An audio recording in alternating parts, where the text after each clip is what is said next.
Yan, kamusta kayo dyan? Senator Robin Hood, sorry, Secretary Ronald Llamas. Kamusta po? Kamusta? Enjoy! Enjoy itong Ayan, past 3 days. ayan. No? Maraming Dahil pakulo. na, nagalit sa akin si Robin Hood Padilla. No? Ayan. Baka panahin tayo ni Robin Hood. No? Nako po, nako po. Pinapagawa ko na yung ano nyo, yung thumbnail yun ni Robin Hood. Hopefully, ma-ready na yan by morning. Papa Bakery natin niya. Okay, in the meantime, bago tayo pumunta dyan, let me just make something very clear. Okay?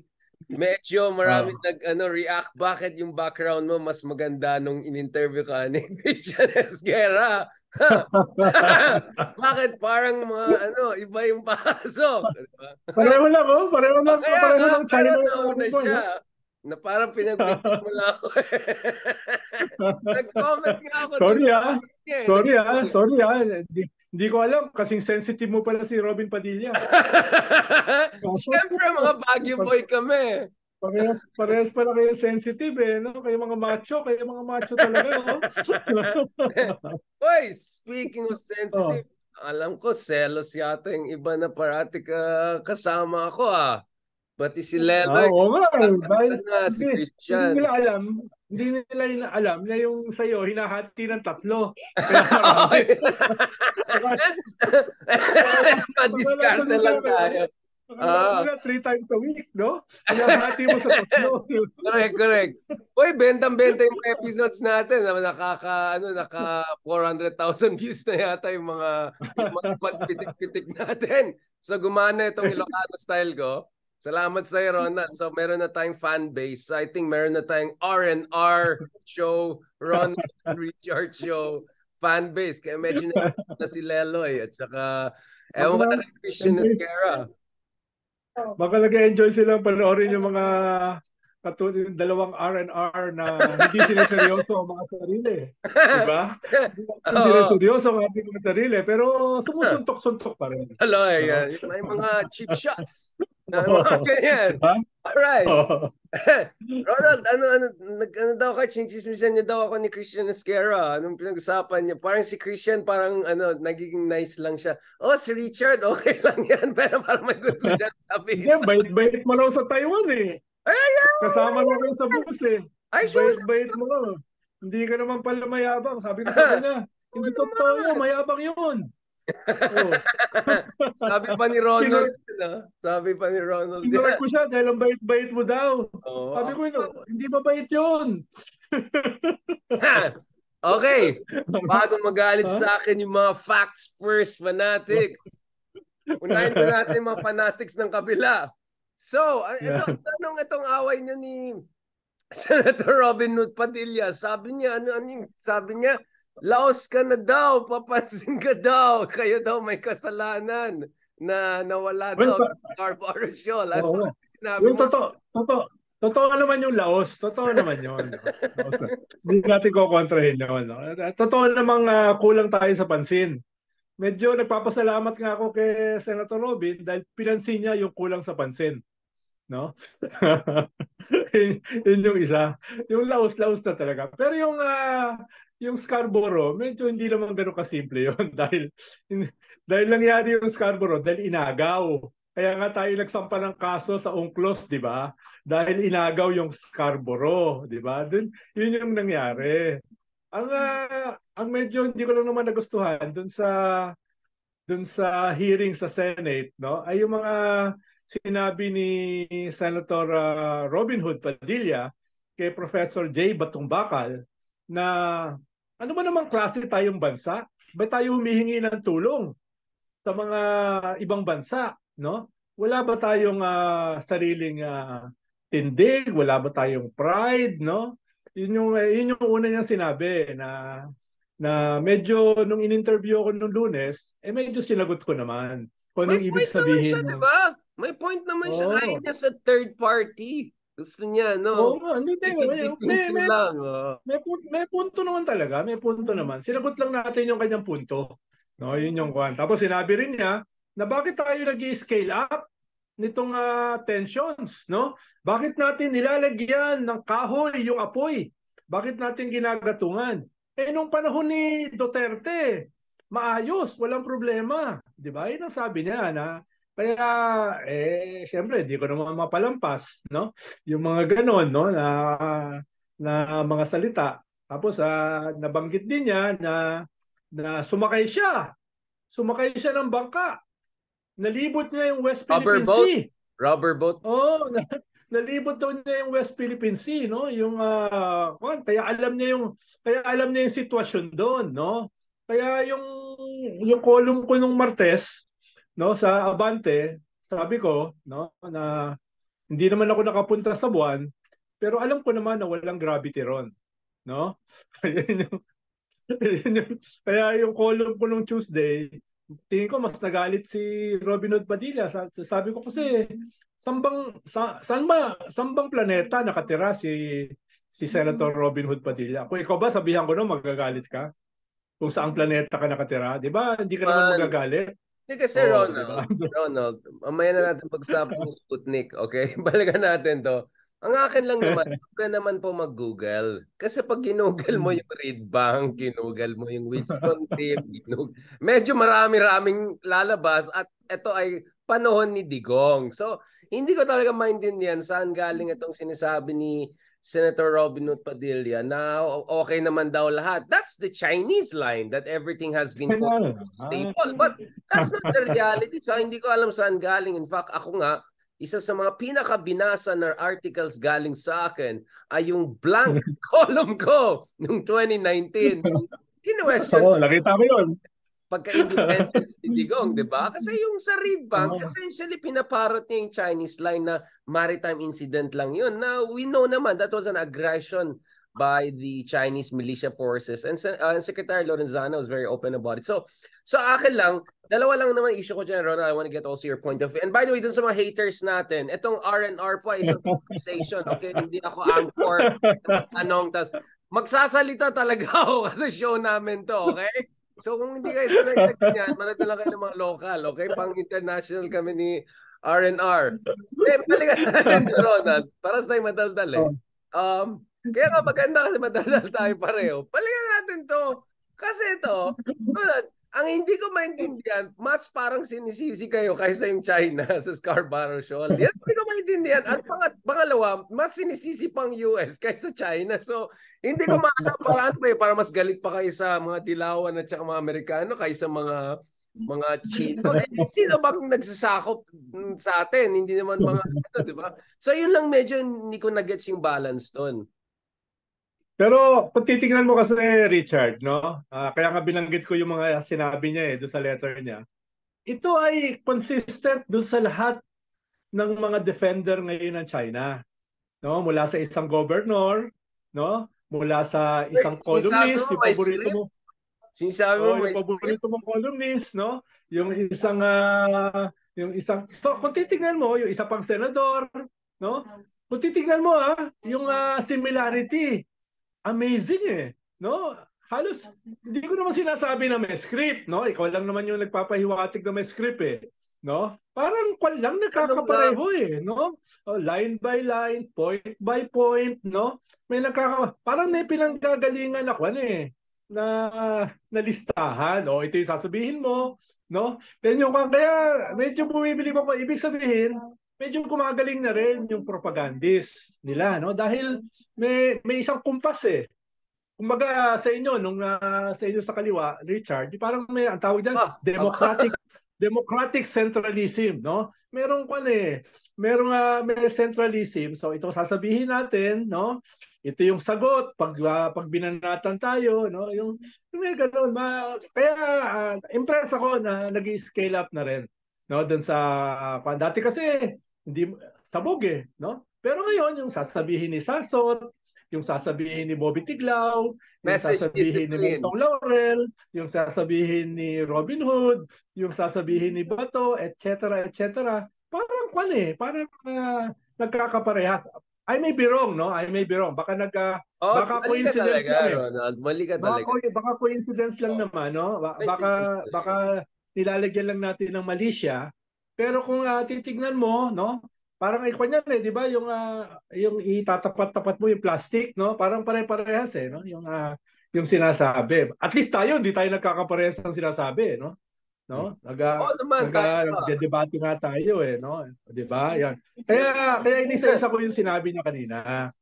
Yung isa pa nakakatuwa ron, yung banat na doon sa letter niya na ano ba 'tong sinasabi ni Llamas na itong nakaraang mga taon ay bahagi ng kasaysayan at itong bahagi ng kasaysayan ay yung harassment ng China. No? Yung mga nakaraang taon, hindi yan kasaysayan. Yan ay present. Yan ay bahagi ng present, sabi ni Senator Robin Hood. No? Kaya nga sabi ko, I stand corrected. No? Yung nakaraang 10, 12 years, hindi pa bahagi ng kasaysayan dahil yan ay present. No, yan ay present. Kaya ang Medyo, tanong ko lang, Senator Robin, kailan ba nagsisimula yung kasaysayan? oy, medyo ano 15 na to, Ronald, medyo ontological, historiographical Oo, medyo, wait medyo lang, philosophical eh, no? Doon magkape sa muna ha? tayo. Mamaya na tayo mag-Hegel. Kailan ba nagtatapos ang May present? Hegel ako dito, Hegel. Ha? Pag-usapan natin phenomenology. Kailan ba nagtatapos ang present at kailan nagsisimula ang nakaraan, no? Kaya ba yang ipaliwanag ng ng reverse Hegelian mo, no? Yan ba ay kaya ba yung paliwanag mo yan sa iyong Marxist ontology? Ha? Wala Baka yan doon, yan, no? Ronald, baka Fukuyama yan, end of history, tapos may Yeah, bago. pwede, Medyo, pwede. no, but seriously, Boss Ronald, siguro naman, I don't know kung hindi nag-google, baka may Weibo sila at doon sa Weibo nila nakukuha yung kanilang kasaysanan yung ibang dyan. Pero hindi natin alam yan, sinasabi lang natin yan. Hindi, but on a serious note, Ronald, sorry.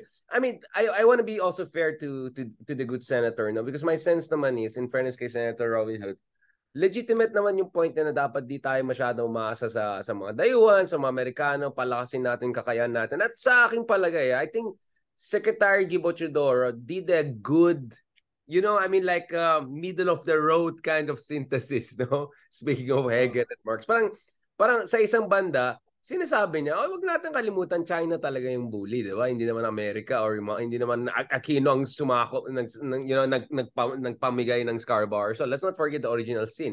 Nevertheless, in fairness dahil kay Senator Padilla's interventions, we saw Gibo Teodoro saying that in your face talaga, kailangan natin palakasin talaga yung sarili natin kakayan. I don't know what's the stance of Senator Padilla yet on how much money we're supposed to put it, but clearly hindi sapat yung 1% of the GDP na barely nilalagay natin sa new acquisition. So I think this conversation, this back and forth, at least open up the space for people like Gibo to come in and push for more aggressive investments dun sa sarili nating kakayan. Ikaw, anong take mo dyan, Ronald?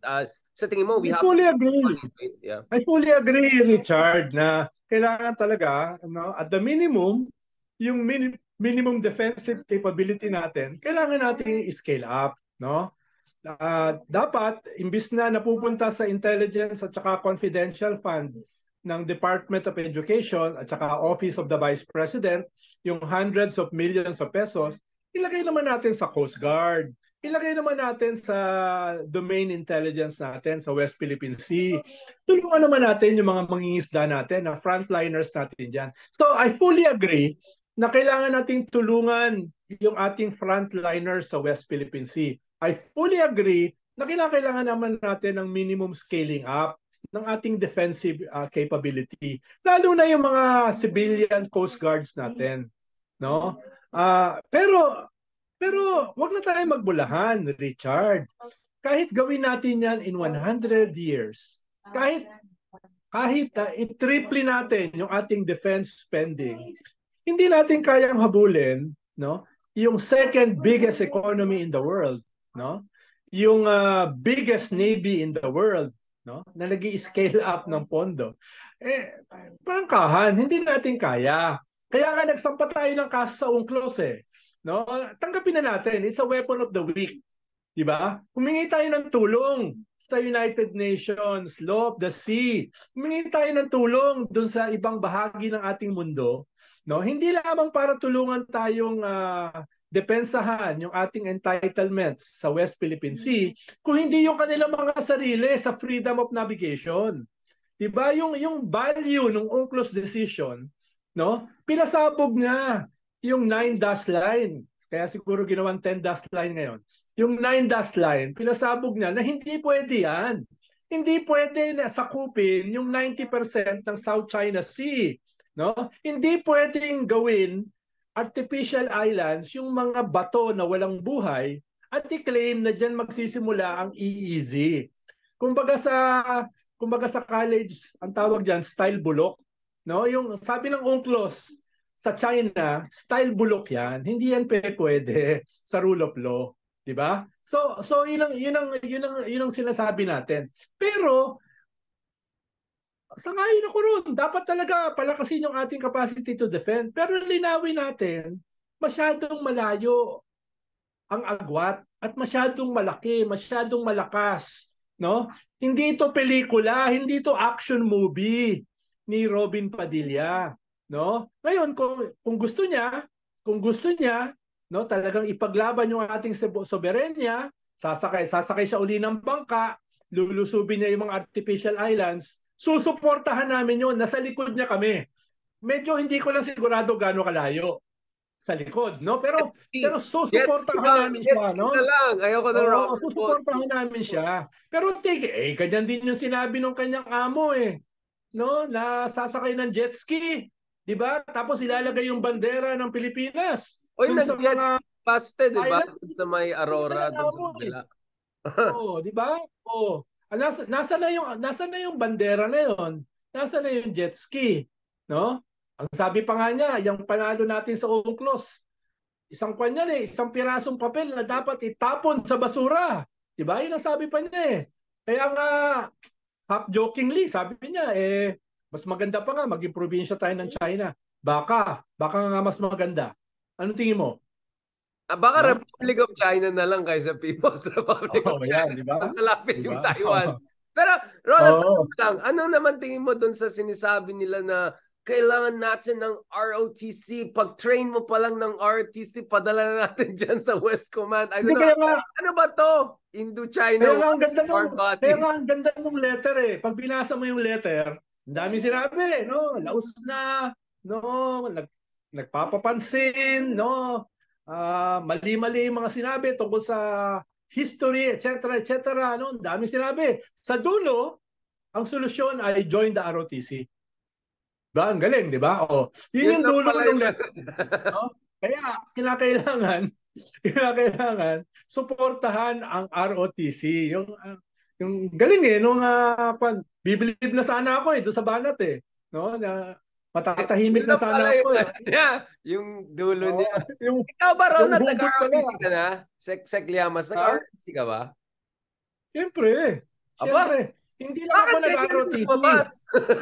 nag-ROTC. Linawin natin, hindi lang ako nag-ROTC, no? Nag-Sunday soldier pa ako. Nung panahon kasi na yon, pag nag-Sunday soldier ka, parang kwanto Ranger training ng ROTC. Hindi mo na kinakailangan mag-ROTC. Pag nag-Sunday soldier ka, Ranger training, ano no? ba mga barel na? Yun talaga intention Tunay na baril ang gamit nyo, hindi kahoy. Tapos talagang tunay na training, obstacle course, putik, etc. Ang ginawa ko, nag-Sunday soldier ako at saka nag-ROTC pa rin. No? Nung high school ako, 4 years ako nag-CAT. Hindi 2, 4 years. No? Dahil nung panahon na yon, interest ko sana mag-PMA. Kaso yung nililigawan ko noon, nung high school, no, nung 4th year ako, pumunta sa UST. Kaya siyempre, sinundan ko. Nasa PMA siya nung una.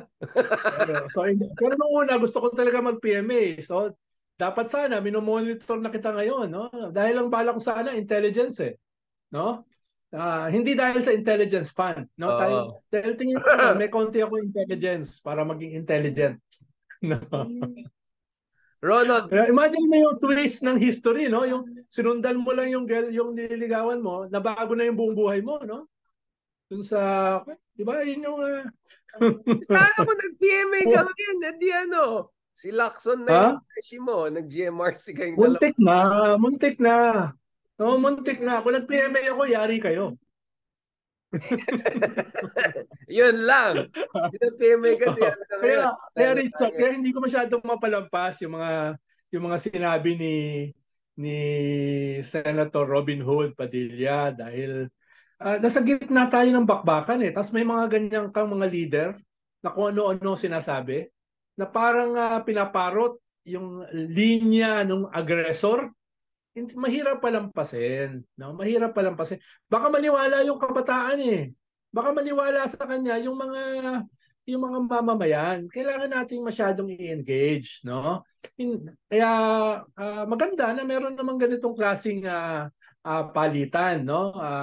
Kahit medyo ad hominem yung kanyang mga tirada, no, na laos na tinatanggap naman natin, no, na tayo ay laos na tinatanggap din natin na tayo ay kulang sa KSP, pagtun, sorry. no? Sorry. Pang-artista yung laos. KSP pag politiko. Yan, KSP, no, KSP. Ang problema kasi rito kila Richard, kila Christian, kila Michael Pahatin, no, kila Ed Lingao, kila Lord de Vera, pinapatulan yung kulang sa pansin, no? Kaya tuloy, hindi ako makapagpigil. Hindi yan totoo, Pag ginag-guest niyo ako, hindi ako makapagpigil, no? Hindi yan totoo. Lalo na dito sa show mo, sabi mo, tipong Rogan yung aking kwan. Ay, di, nagawa ko, di ba? Now, Ronald, balikan natin medyo serious tayo, no? Hindi, serious naman talaga tayo. Pero, so, okay, tama yung point mo na even if bigay natin yung buong GDP natin, barely matapatan natin yung defense spending ng China because yung official defense spending ng China ay kalahati na ng GDP natin. Yung unofficial one could be as big as our entire gross domestic product. So, alangan naman mag-North Korea tayo na 70-80% GDP. Of course, that's an option. So, what you're saying is that we have to work with allies and particularly siguro kasama dyan ng US. Oy, akala ko left ka. Now, speaking of the US, may mga Amerikano ngayon na nagpo-propose ng mga radical measures. So, may mga nagsabi dyan na siguro kailangan natin ng civic actions sa pagitan ng mga Amerikano at mga Pilipino dyan sa pag-asa. Kunyari, dyan ng US aid, some go there. Para lang, pakitang gilas ng konti. May mga more aggressive like sila Blake, yung isang kaibigan natin na nagsulat dyan sa isang article sa War on Rocks kung saan nag-propose siya. Ito yung mga Amerikano na may background sa military, no? So siguro I suppose it reflects some sort of internal conversation there. Sinasabi niya, kailangan ng permanent structure na gagawin dyan sa Ayungin Shoal, pero parang jointly manned by US Marines and Filipino Marines. So may mga ganyan ng proposals na lumalabas. May nakausap din naman tayo mga Amerikano na ayaw naman nila ng ganito. Ay, huwag kayong magmaganda. Hayaan mo yung mga Pilipino mismo ang gagawa ng sarili nilang paraan. If ever lang, over the horizon support tayo. What is your stance on there? Kasi syempre yung status ko talaga, it's favoring China eh. Kasi outman, outgun talaga tayo sa mga Chino doon, no matter anong ingay gagawin natin. So ano bang role ng third party talaga ng US dyan? In what sense maging maganda itong third party na to? Well, una Richard ay pinaninindigan ko yung ating constitutional provision rejecting war as an instrument of foreign policy, no? Ayan ay pinangangatawanan ko dito sa ating mga diskusyon, no? Yung pag-scale up ng ating defensive capacity is not a violation of that constitutional provision dahil sobrang layo eh. Actually, pag mag-scale up tayo para depensahan yung West Philippine Sea, mas para sa mga tao natin yan na makita na meron naman tayong minimum na ginagawa. It's not talaga to engage China dahil sabi nga natin kanina, sobrang layo ng agwat. Wala tayong chance. Diba? Baka 3 minutes, ubos na lahat ng ating ordnance. No? Less. Diba? Yun yung kwan. So, yun yung, wag tayong malito na tayo ay makikipaggera, no? Unless katulad ka nung isang high government official na may 400 to 500 bodyguards, no? Ayan, baka pwede kang lumusob doon sa artificial islands, no? Pero wala naman tayong ganung ambisyon, no? Na okay ba yung konting pitik naisingit pa eh, no? Tama na, move on tayo sa confidential fund. Maharlika na index. So yun yung una, no? Ikalawa, yung ginagawa natin to supply yung isang dosena na ating mga kababayan sa BRP Sierra Madre sa Ayungin Shoal, no? Yan ba ay makaka-threaten sa China? It's more symbolic eh. Di ba? Yan yung symbol ng ating exclusive economic zone. No? Wala yung capacity ni hindi nga yan naaandar eh. No? Pag isang malaking bagyo, lulubog yan eh dahil kinakalawang na eh. Tapos ang konti lang ng ating mga Pilipino na nandyan. No? It's more symbolic eh. Na pinapangatawanan natin yung ating frontline sa West Philippine Sea, no? Tapos nakita mo naman ang liliit ng mga supply ship eh, di ba? Ng supply boat kumpara dun sa mga Coast Guard ng China. So, alam mo na it's not a threat to China. It's not a declaration of armed engagement. It's more symbolic. Ngayon, kung tayo ay magtatayo diyan, tanong mo kanina, tayo ba ay magtatayo diyan ng parang structures, no? Dapat gawin natin 'yan on our own. Huwag na nating hingiin pa yung tulong ng ibang bansa. Okay lang 'yon eh, no? Halimbawa, yung ating hundreds of millions, o ilan ba 'yan? 10, 11 billion of confidential fund. Diyan na ilagay. Diyan na ilagay sa Coast Guard. Dati kasi in the Pinoy government, isa ako sa nag-negotiate sa France, no, para dun sa ating Coast Guard boats. 5 o 6 yung na-deliver dito ng mga Coast Guard. Dahil kailangan talaga ng Coast Guard, no? Kailangan natin yung structures diyan.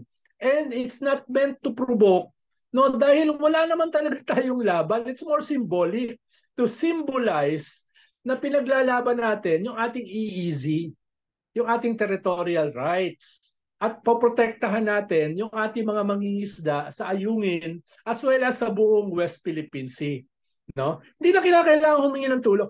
Ngayon, ibang usapin kung yung mga ibang bansa, no, tutulong sa atin katulad ng UNCLOS, no, to defend yung ating West Philippine Sea, no? Ibang usapin yung kanilang gagawin na i-sustain yung freedom of navigation dahil dumadaan sila sa South China Sea, one of the most important waterways in the world, if not the most important.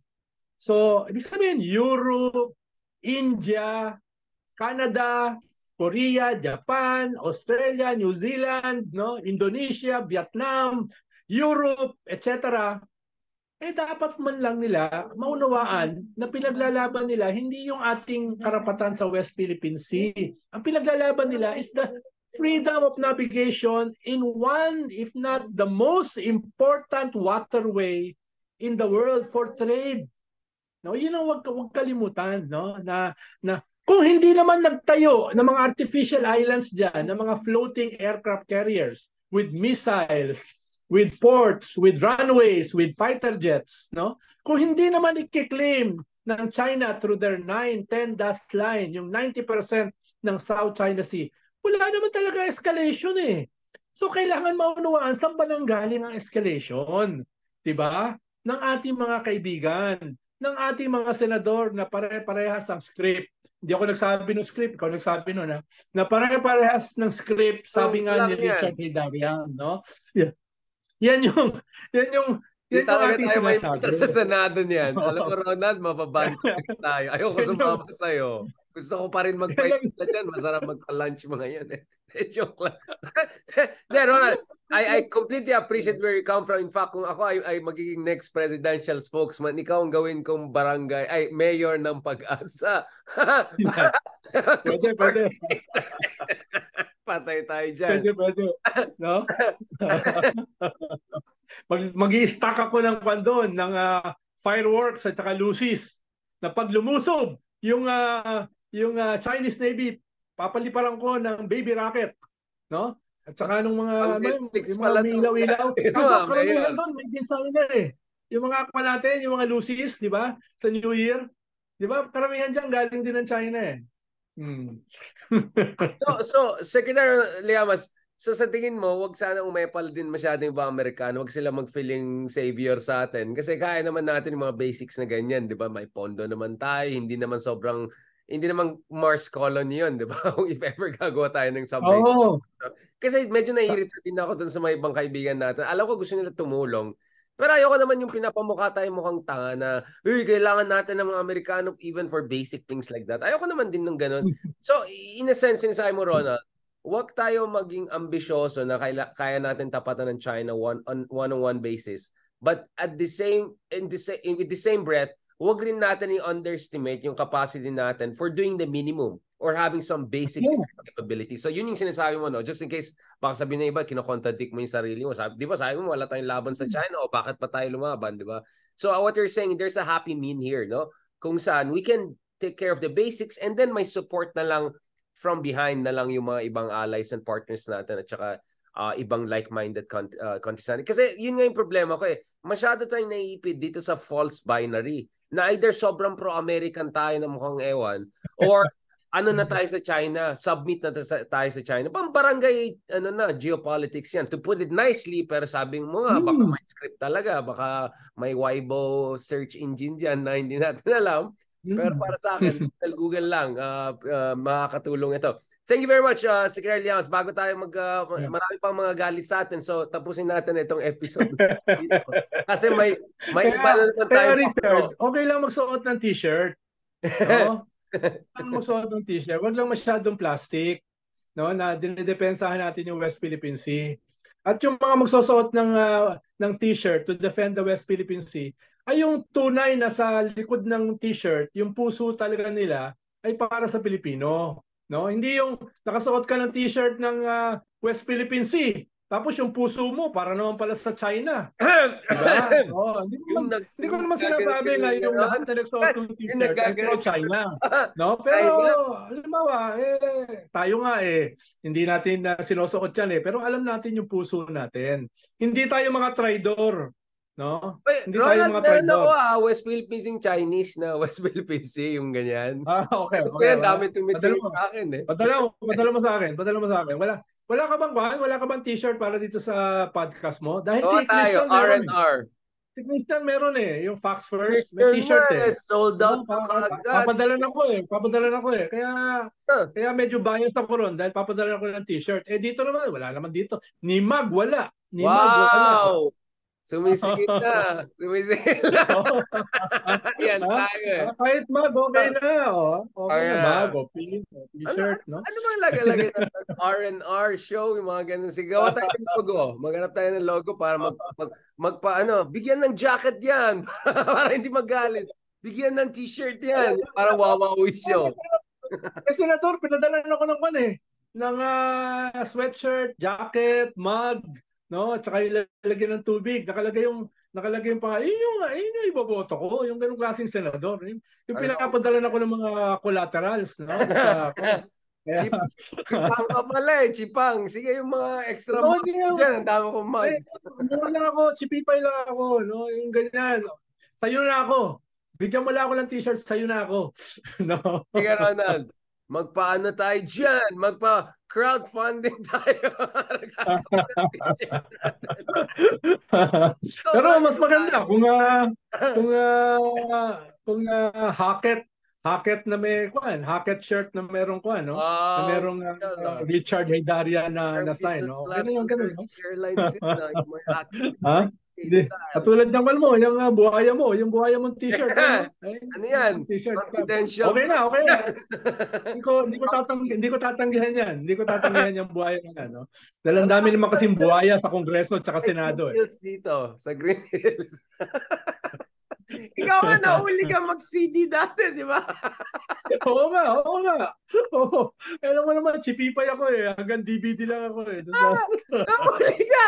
Kaya kanina sabi ko, huwag natin pag-usapan ng barel kasi parehas kayo ni Robin Hood ang dyan, ma-memory trail kayo pareho dyan. Kaya, change topic. Alright, on that note, thank you very much, Secretary Llamas. Ito gagayahin ng ibang vloggers yan. Tapusin natin itong episode natin. Gawa tayo ng next episode. Thank you very much.